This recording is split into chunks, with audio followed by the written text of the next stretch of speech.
हाय। आज हम हमारा नया चैप्टर स्टार्ट करने जा रहे हैं। नाम है मोशन इन अ प्लेन। इसका फर्स्ट लेक्चर है आज। पहले हम इसके थोड़े से बेसिक्स देखेंगे। इसके बेसिक्स के लिए हमें ज़रूरी है वेक्टर पढ़ना। बेसिकली सबसे पहले हमें वेक्टर पढ़ना होगा। तो देखते हैं वेक्टर कैसे करना है। इसका पहले मैं सीक्वेंस बताता हूँ कि क्या होता है मोशन इन अ प्लेन या काइनेमेटिक्स क्या होता है, ये मैं आपको बताना चाहूँगा। सबसे पहले देखते हैं मैकेनिक्स क्या होता है।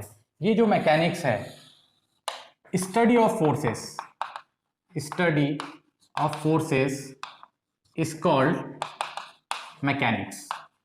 एक डेफिनेशन तो ये हो गया कि कोई भी सिस्टम में जो फोर्सेस अप्लीकेबल होते हैं, हर एक चीज पे फोर्स अप्लीकेबल हो रहा है।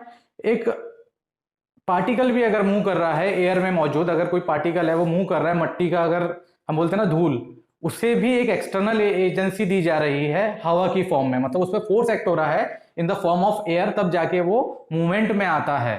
तो हर चीज पे फोर्सेस अप्लाई होते हैं, तो study of forces is called mechanics. इसका एक दूसरा डेफिनेशन बन सकता है मैकेनिक्स होता है, इसमें क्या है, स्टडी होती है काहे की रेस्ट की। कोई भी पार्टिकल, कोई भी बॉडी है, उसका रेस्ट में उस पर कौन कौन से फोर्सेज होंगे, क्या क्या उसमें एक्शंस हो सकते हैं। और दूसरा स्टडी इन मोशन।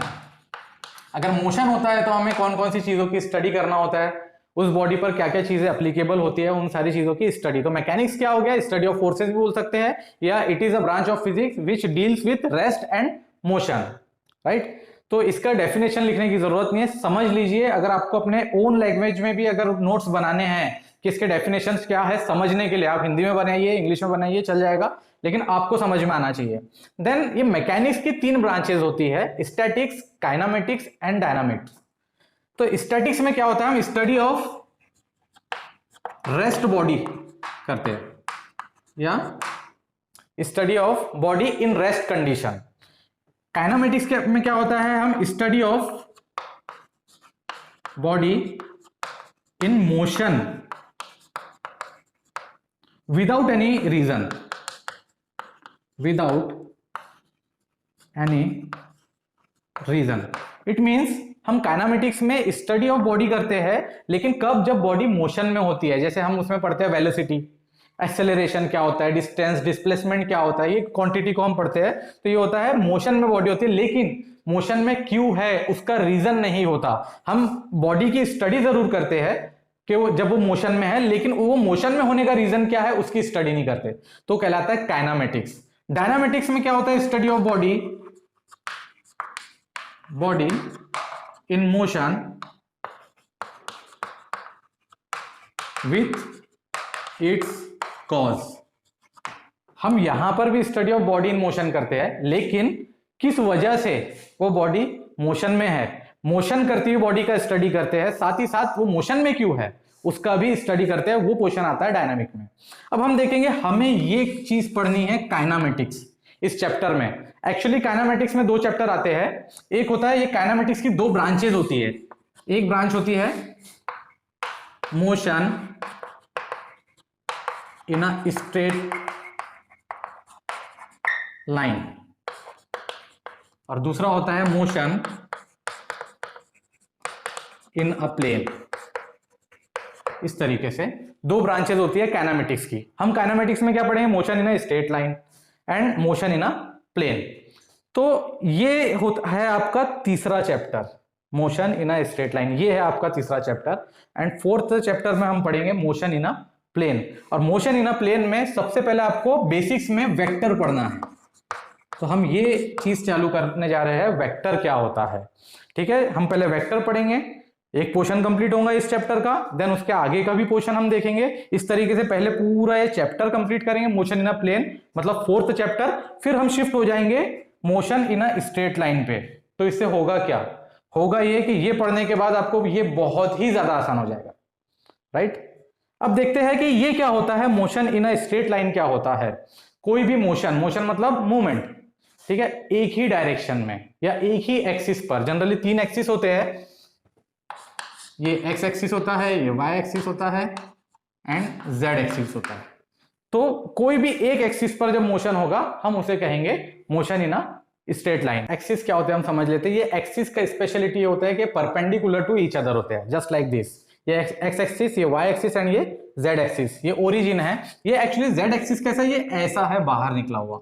इसका एग्जांपल मैं दे सकता हूं, आपके रूम का जो एज होगा या एक कॉर्नर होगा, वो कॉर्नर का नीचे वाला पोर्शन देखिए आप, नीचे वाला पॉइंट, जैसे ये राइट साइड में मेरे एक कॉर्नर है, कॉर्नर का नीचे वाला पॉइंट या ऊपर वाला पॉइंट अगर आप लेते हैं तो उसमें एक्स वाई जेड एक्सिस मिल जाएंगे।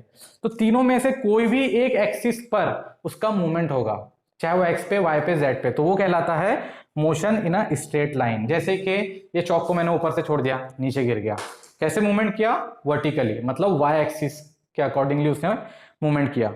देन इस चौक को मैं इधर सरका देता हूं, पुश किया मैंने, पुश करके इस चौक को इधर सरका दिया, ये सरकाया तो क्या हो गया, एक्स एक्सिस पे, ये एक ही एक्सिस पे जा रहा है सीधा सीधा, ठीक है।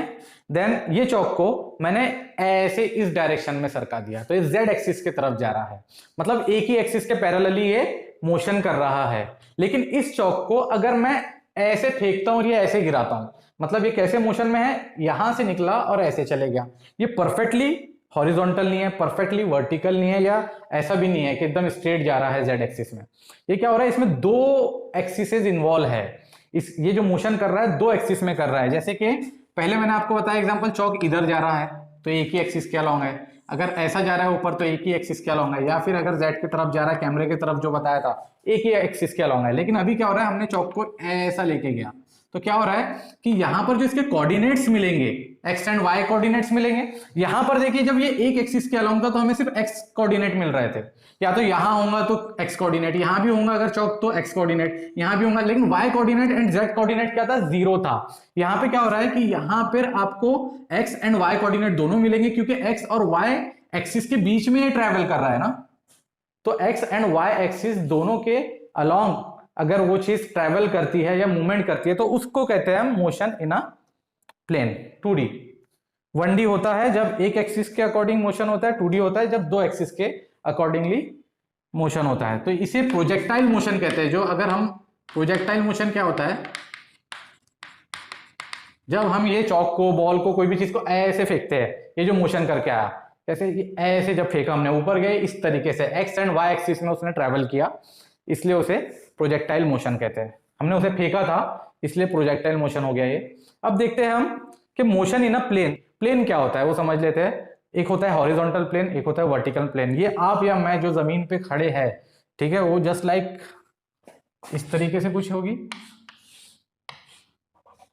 ये हो गया आपका हॉरिजॉन्टल प्लेन, और ये हो गया आपका वर्टिकल प्लेन, राइट। यहां पर ये हो गया आपका हॉरिजॉन्टल प्लेन और ये हो गया वर्टिकल प्लेन। मैं एग्जांपल देता हूं आपको इस बुक से। ये देखिए, ये चीज हॉरिजॉन्टल प्लेन हो गई, इस पे कोई चीज रख दी जाए ग्रेविटी की वजह से रखे रह जाएगी, ठीक है। हम भी इस पर, अगर मैं इस पे खड़े हो जाता हूं तो ये मैं हॉरिजॉन्टल प्लेन पर हूं। देन और ये प्लेन, ये हो जाता है वर्टिकल प्लेन, जिस पे वर्टिकल प्लेन पे मेरा बोट टंगा हुआ है, ये होता है वर्टिकल प्लेन।